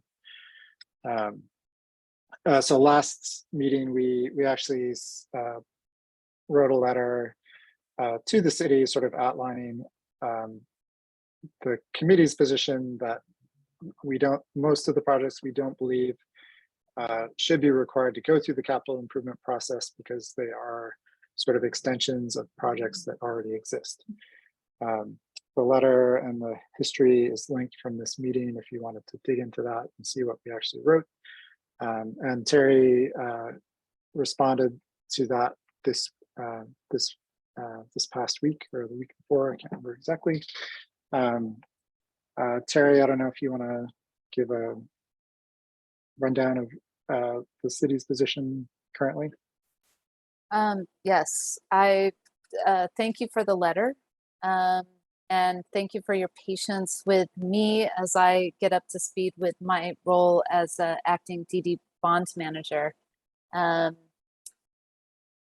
So what staff will be doing is to evaluate whether the proposed projects can be considered extensions of prior Measure DD projects that have received council approval. So we'll be analyzing this and coming back to you in November with our the results of our analysis. These, if they are truly extensions of existing projects, they would not need to be ranked through the city's capital improvement program process. I welcome any information that you might have and documentation that supports that the proposed projects have already received council authorization. We'll also be looking at that ourselves and digging into the information you've already provided. So really appreciate that. Proposed projects that cannot be determined to be extensions of existing projects will need to be ranked through the CIP process to ensure equitable assignment of the resources and receive council approval, which won't happen until the budget's adopted, next June. Since the projects qualify for those projects that are not considered extensions, those would be qualify for applicable Measure DD funds, and they would not be competing with other city projects that do not qualify for that funding. And so those projects would end up in the city CIP book. Just note that the preliminary cost estimates for the proposed projects that you've submitted have not been prepared nor compared to remaining funds available. So that's another thing that I'm going to really dig into the funding between now and the November meeting. So this analysis could further limit the ability to implement the proposed projects. And then the big thing that we said in our letter is that the primary limiting factor to implementing the proposed enhancement projects, once it is determined that DD remainder funds are available and council approval is confirmed, is staffing available to manage the projects. The city currently has limited number of project management staff, several of whom are currently assigned to DD projects. There are other funded projects that also await assignment to project management staff. And so I will be involved in this and we'll be communicating with the division manager of project and grants management. That is where a project manager would be assigned for these projects. And I will be speaking with her once we really put together these projects and understand everything. And then we'll be figuring out what the timing is for assigning a project manager for those projects. But we have to go through the process that I just described. So I need some time to work on this. Bill? Terry, as staff go through this deliberative process to determine whether these are truly extensions of approved DD projects, Yeah. I would urge you to urge staff to look closely at the example of the remedial fence along the wetland next to the channel, which you've just described as being funded by residual DD funds from those areas. That's a great, yeah, I totally agree and appreciate that comment. Yeah. Another way to potentially think about this rather than like examining these projects as whether or not is like, how do we make these projects fit into that? Like, yeah, I think we want to see projects go forward. We want to spend this money well. We had some suggestions, but I think to some degree it is up to the city to decide what exactly those are. Like, I think we're not designers per se. So right. does that make sense? Like, Yeah, I totally understand what you're saying. And also, I mean, maybe we could talk about this at a later date since we're out of time, but we were just talking about the issues in Lake Merritt, and we are talking about the Lake Merritt funding category. And I am curious as to whether the DD Coalition would entertain spending remainder funds and future Series D funding on capital projects that would improve aeration in Lake Merritt. So that's something for us all to think about. That's just an open question I have. So, yeah. Thanks for the input. I think the only other sort of question I'd have is like, the CIP process is fairly, to some degree, fairly clear. Yeah. But the process for getting a project manager assigned is less so. So like if Yes. there's any degree of transparency of like, if if a project manager doesn't get assigned in a year, like does a project move up a hierarchy as project managers go by or projects go by kind of thing. So I think some clarity around that would be good for the committee as well. Absolutely. And I am in the process of learning that myself. And so I will share what I learned. Great. Okay. Are there any other comments or questions? If not, I think we can, I don't know, Jenny or Katie, if you want to talk about your respective monthly adventures. Sure, I'll be happy to do that. Lake Merritt Weed Warriors, next workday will be Saturday, October 1st. And for the first time, we'll be walking along Harrison Street where tall weeds have popped up.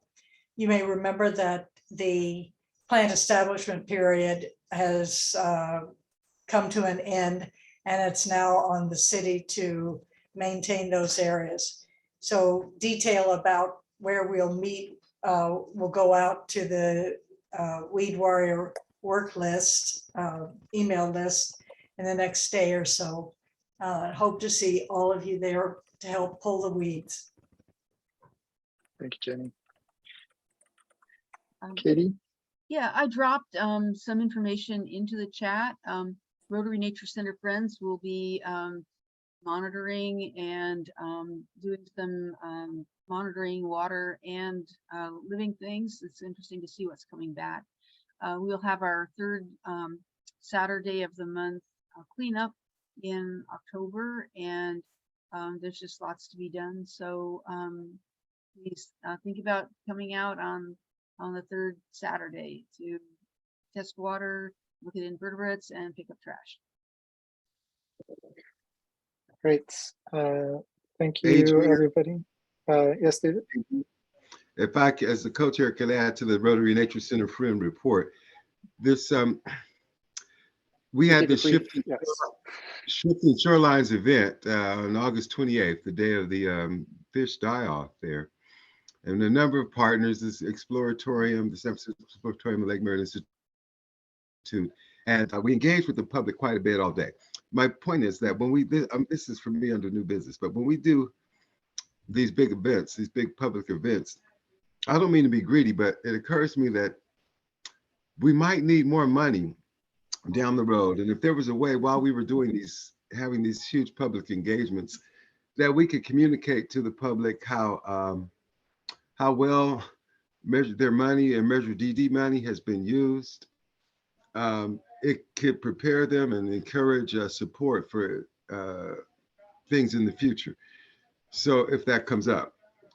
So I wanted to say that to the group so that we could consider ways of integrating that and doing that.